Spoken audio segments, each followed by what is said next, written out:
Hello, we're back again today with Corwin Township Fire Department down at our training center. We're going to be going over all of our rat drills for the Denver, and we're going to start off today with the single man head away from the window, which requires a pack removal.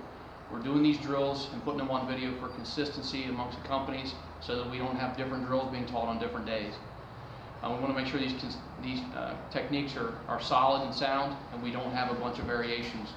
So what we're going to do is we're going to turn it over to Captain Stahl, and he's going to go ahead and go over each one of these techniques and some body mechanics that are very important that we need to make sure that we do to keep ourselves from being injured while doing these drills, and also make sure that we can be effective on the fire ground. All right, so one of the first points, when you're coming in the window, we want to stay as low as possible coming over the sill.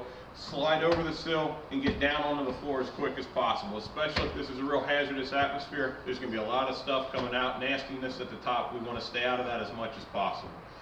Once we get inside, as we're crawling over our victim, we can be looking for a Colerain. We have the license plate, I call it, the name plates on the lower end of the coat. We can look there. We can look for company identifiers on the helmet, because when we get inside and we start to do our PAM, our pass air and our mayday, when we go to confirm our mayday call, we need to confirm who we have. So those are easy, simple things you can do on the way in that saves time once you're inside, so you don't have to then roll them back and forth, turn them too many times.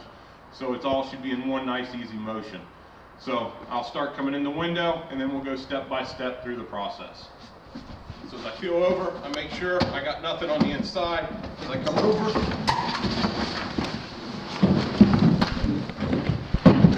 I see the license plate, I got his name. From here I can move forward, trying to stay as low as possible. See Rescue 26 on his helmet, so I'm ready to turn him over. I can't do anything with him at this point. A couple things you can do is try to make sure your feet are not standing on gear, pack straps, or anything else.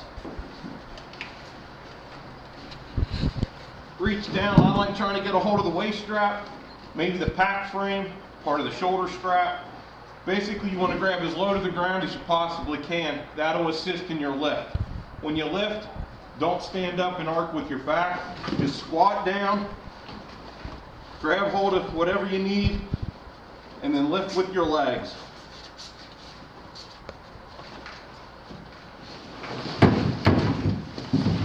That simple lift, just standing up with your legs, is going to pancake them over. I now have a high side. Our pass device, this is our training pack. It's missing one. It would be right here. I can silence my pass, move forward, lift up on his regulator, see if I have air, and then from here I can call our mayday. We use the Lunar, so it would be location, your unit, your name, actions, what you're doing, and then the resources you need. Mayday, mayday, mayday. We're on the first floor, B side of the structure. We have Rescue 26, firefighter staggered down. We're going to be removing him through the B side window on the first floor. He does have air. Rat command's clear on that. You need a rat assist team? Yes, please have them stand by at the B side window. That's clear. All right, so we've caught our mayday, confirmed it. Now I'm going to move to the other side.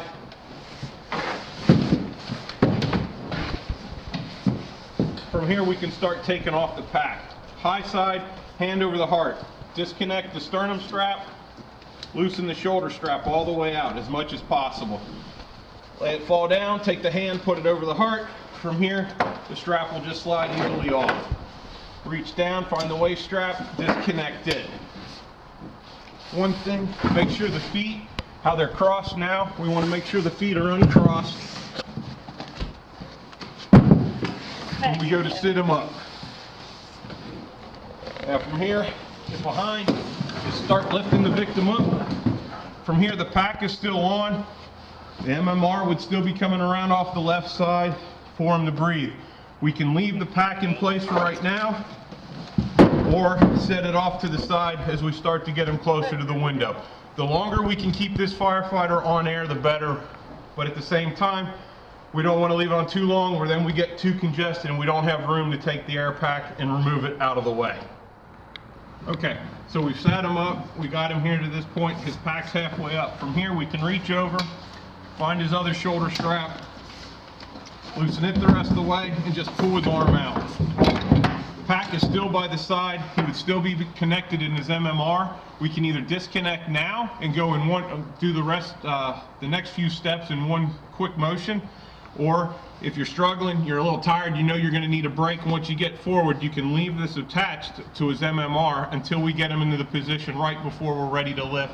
Then quickly disconnect, slide the pack behind you, and then take the firefighter up and out of the window. So for this case, we'll simulate. I'm going to reach forward, disconnect the MMR, pull it, that way I can get the pack out of the way. From here, the next critical thing is when you position the firefighter going towards the window, we want to make sure we get the feet flat on the ground, knees bent. Keeping the feet flat on the ground and the knees bent will allow a fulcrum and a pivot point, so when we go to lift the victim out of the window, we don't have to do so much lifting as just pushing, and we'll let his body do the work, bend and fold upon itself, start rising, and then we can push straight for the window and out. So from here you might have to get up, from forward, grab underneath the knee, really pull up on that leg, getting the foot as flat to the floor as possible. One's not good enough, you want to reach over, get the other one as close as you can. From here, we're just going to push the firefighter forward, put a knee in the back, whatever it takes to help hold him up. From this position, I'm about ready to lift. If I can reach under his arm, grab one, reach under the other side, grab his other wrist. Now, from here, it's not so much a lift up, it's a drive towards the wall. If I start pushing him straight forward, if you see that, he's already starting to come up. All I've done is drive straight ahead. So, once you drive straight towards the wall, he starts to rise. When you feel the rise in the firefighter that you're pushing, that's when you drive at a 45 straight up towards the window. As you get up towards the window, you might have to rotate the shoulders if it's a bigger guy to get him through, but don't stop until you got him leaning over the windowsill. So from here, all in one motion, drive forward, he starts to come up, get your hips down, pick him up, turn his shoulders, and push him out. Okay, so from here, I've lifted him up, we've got him out the window. We're just trying to give you a good picture of my hip placement and my leg placement.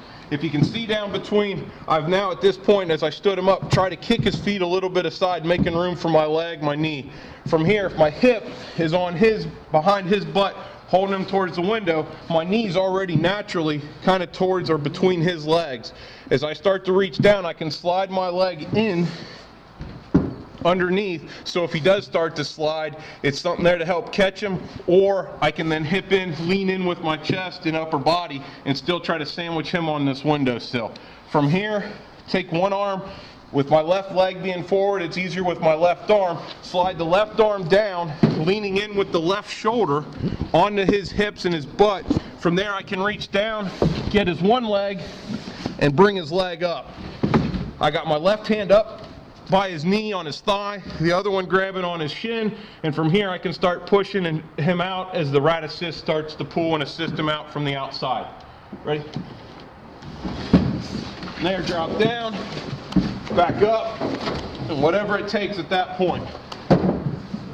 It's not necessarily gentle, it's definitely not easy on the victim, but proper mechanics will make it a lot easier for the rescuer.